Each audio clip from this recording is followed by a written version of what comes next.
Então, senhores, a questão 2 ela era muito mais fácil do que as demais, né? Eu até valorizei ela um pouquinho mais, ela valia 3 pontos, exatamente para ajudar vocês.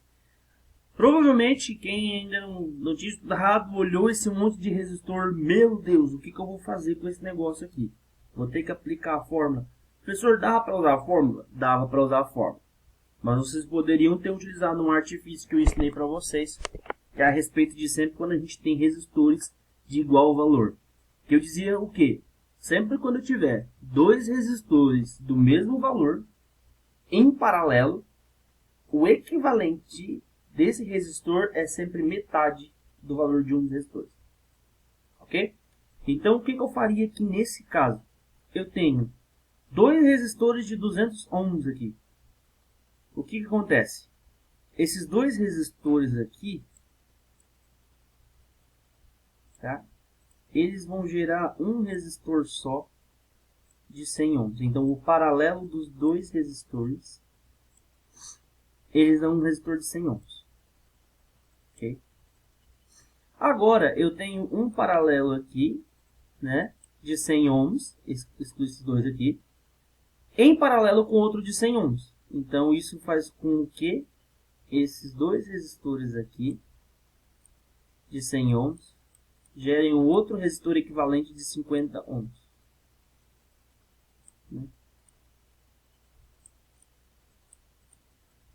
Agora eu tenho um paralelo de 50 ohms com outro de 50 ohms.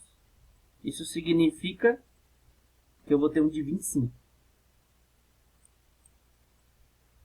Paralelo com esse aqui, eu vou ter um de 25 ohms. Estou resolvendo apenas os paralelos, tá, gente?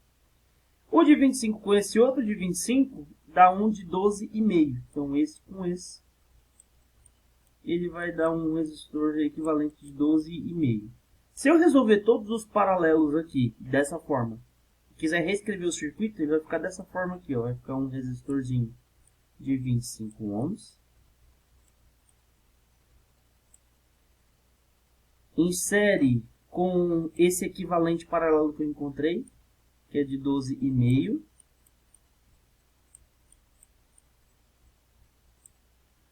E em série com o outro de 12,5 que estava aqui, desde o começo. Então o que acontece? Como eles estão em série, eu somo tudo. Esse de 25 aqui do meio, ó, esse de 25 aqui do meio, ele foi resultado da associação em paralelo de todos esses resistores aqui. Uma forma de vocês conferir se está certo é lembrar o seguinte: o resistor equivalente de uma série de resistores em paralelo, ele é sempre menor que o menor dos resistores. Ou seja, o menor do resistor é 25, ele deu 12,5 equivalente. Então tá coerente essa associação. Essa é a minha resolução, né? Então, se eu resolver esse paralelo aqui pela fórmula, eu tenho que chegar em 12,5 também. Se eu quiser fazer o paralelo desse, depois fazer o paralelo desse resultante com esse, depois o desse com esse, depois o desse com esse, eu vou chegar em 12,5. Mas é melhor eu ir fazendo escalonado. 200 com 200 dá 100, 100 com 100 dá 50, 50 com 50 dá 25, 25 com 25, 12,5. Então eu resolvi o paralelo, fiquei com 12,5. Eles ainda estão em série com esses outros dois resistores aqui. E aí é só somar. 25 com 12,5 com 12,5, você vai chegar em 50 ohms. Essa foi uma questão que eu dei, né? Isso aqui foi uma questão fichinha que eu fiz para ninguém tirar zero e ainda garantir uma boa pontuação na prova. Beleza? Isso aqui é tranquila, né? Acho que a maioria acertou essa. Não me recordo se alguém errou. Talvez errou aqui na soma, porque em algumas provas, a única coisa que eu alterei nas outras provas na B e na C, foi que aqui em vez de 12,5 era 1,25 e aqui em vez de 25 era 2,5. Foi algo que eu mudei assim. Mas o paralelo se resolvia da mesma forma e depois era só somar com aquilo que tivesse em série. O gabarito está aí no AVA para vocês. Vamos para a próxima questão? A questão 3 também era bem simples, né? Bastante gente se complicou ali acho que só por falta de interpretação mesmo, mas ela era bem simples. Eu dava uma bateria para vocês, que eu disse que ela tem 110 volts, e eu coloquei duas lâmpadas em paralelo com essa bateria. E eu disse para vocês também que a tensão da fonte é a mesma que está nas duas lâmpadas. E aí eu pedi duas questões para vocês. A primeira, qual é a potência total gerada pela fonte? Obviamente, a potência total gerada pela fonte é a potência de tudo aquilo que está ligado nela.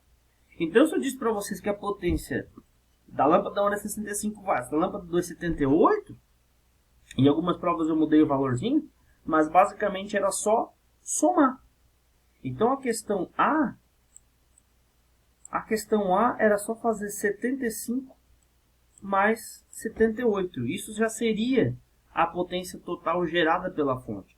65 mais 78, nesse caso aqui, eu tenho 143 watts. Eu não me engano, eu fiz uma atividade muito parecida com essa na revisão de exercícios antes da prova, tá? Fiz uma questão bem parecida com essa aqui, eu pedi exatamente a mesma coisa. Então, quem fez as atividades se deu bem na prova, ok? A questão B, eu pedia a corrente que passa na lâmpada 2. Ora, se eu sei que a tensão que está entre esses dois pontos aqui, ela é a mesma da fonte, e eu tenho a potência da lâmpada 2, que é 78, eu consigo achar a tensão, né? Porque se vocês lembram da fórmula da potência que eu passei para vocês lá, potência, ela pode ser descrita como a... esqueci agora. Tensão vezes a corrente. Como eu quero a corrente, né? Eu já tenho a potência e já tenho a tensão. Como eu quero da lâmpada 2, eu pego o 78, que é a potência, em watts. Certo? Igual, a tensão é a mesma da fonte que está na minha lâmpada, então 110 vezes a corrente. Mais uma vez aqui, um problema que algumas pessoas se engalharam. 110 está multiplicando I. Como eu quero isolar a corrente, eu pego esse 110 e jogo dividindo lá no 78. Certo? Então, 78 dividido por 110 é igual a I. Se vocês fizerem direto aí na calculadora de vocês, 78 dividido por 110 deu 0,709. Se arredondar, fica 0,71 amperes. Quem utilizou 0,7 eu considerei, quem botou 7,71 considerei, quem botou 0,709 eu considerei. Não é por causa disso que a gente vai brigar, tá? Até porque eu cobrei para vocês só duas casas, não disse regras de arredondamento. Então não era isso que eu estava avaliando. Mas eu considerei, tá? Quem fez o método de cálculo direitinho, eu avaliei. Alguns espertinhos colocaram só a resposta ali 0,70 amperes e não fizeram a conta direito. Aí eu, infelizmente, barrei.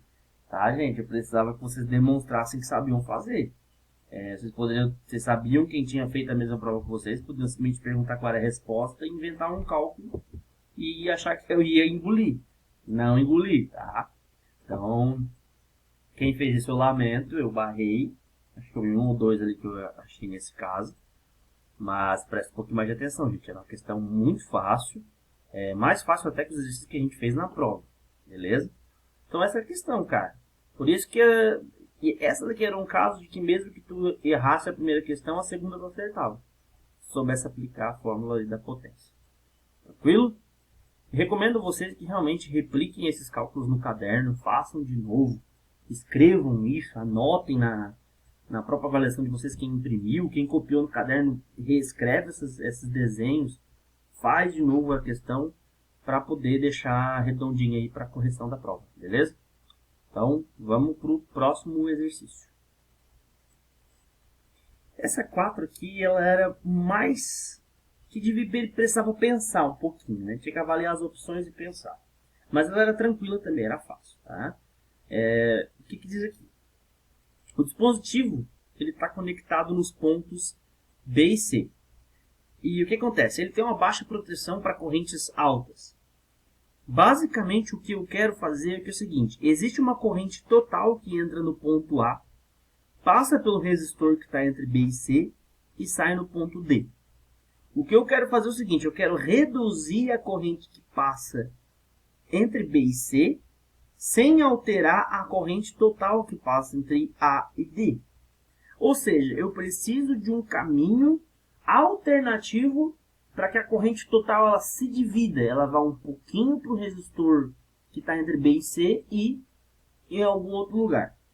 Quando eu explico dessa forma, basicamente a gente já pensa que um resistor em paralelo seria uma opção. Se eu colocar um resistor em série, como diz a questão 1, entre os pontos A e B, eu reduzo a corrente? Sim, eu reduzo a corrente que passa no resistor, até porque quanto maior a resistência, menor a corrente, de acordo com a equação de vocês, a equação de lei de Ohm. Porém, se eu fizer isso, eu vou estar afetando a corrente total que passa no circuito. E isso é uma das condições que eu não quero. A questão 2. Substituir um resistor atual por um de menor resistência. Funciona? Não. Por quê? Se eu botar uma resistência menor, a corrente aumenta. Então, não dá. Associar um resistor em paralelo ao resistor entre os pontos B e C. Vamos falar disso no final.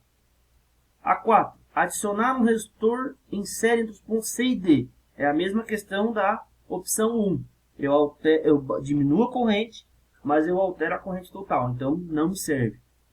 E a 5. Não é possível modificar o circuito sem alterar a corrente para um ponto D. Botei essa daí só para aqueles que gostam de chutar. Né? Para aqueles que não sabem gostam de chutar. Botei para chutar para galera ter alguma coisa para chutar aí. Mas a questão correta era a questão 3. Por quê? Se eu coloco um resistor em paralelo no ponto B e C, ficou bem feio esse resistor aqui, mas é um resistor, tá? Do valor que seja, do menor ou maior valor que seja ele, isso já faz com que a corrente que entra no ponto B, ela se divida entre essa corrente aqui e essa corrente aqui. Ou seja, eu vou ter uma divisão de corrente. A gente vai estudar depois as leis de Kirchhoff para corrente. E a gente vai estudar o estudo da método de divisão de corrente. Mas esse lado aqui, até onde a gente já estudou, já poderia pegar esse negócio.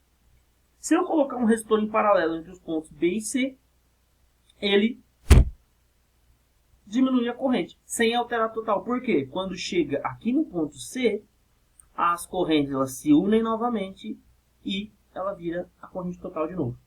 Então a questão correta era a opção C, 3. Beleza? Vamos para o próximo exercício. Esse aqui talvez tenha sido bastante difícil para algumas pessoas, mas na verdade ele era bem simples.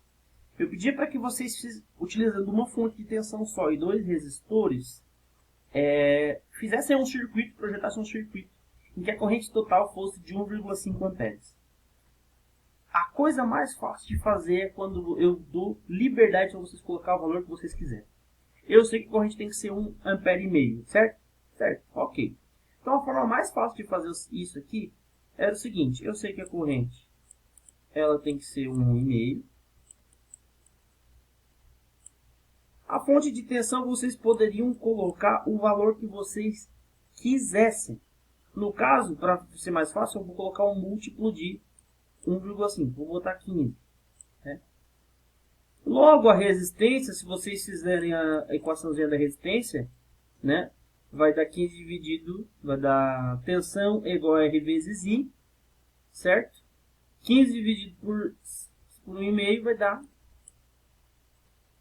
10, é isso? 15 dividido por 1,5, ficou ruim aqui, 15 dividido por 1,5, vai dar 10. 10 ohms. Vocês sabem então que a resistência total tem que ser 10 ohms, logo era só fazer um circuitinho com uma fonte de tensão e 2 resistências em série em que o total dava 10 ohms. Logo, esse circuito era o mais simples possível, eu deixei meio que livre para vocês, mas nesse caso será a forma mais fácil de fazer. Tá, gente? Essa era a correção da prova de vocês. Acredito que tenha sido fácil, né? Mas por falta de atenção, alguns ali se perderam em alguns momentos. Mas era somente isso. Então, fico aguardando a correção de vocês. E aqueles que me enviaram vão ter uma pontuaçãozinha extra, beleza? Até daqui a pouco na videoaula da aula de hoje.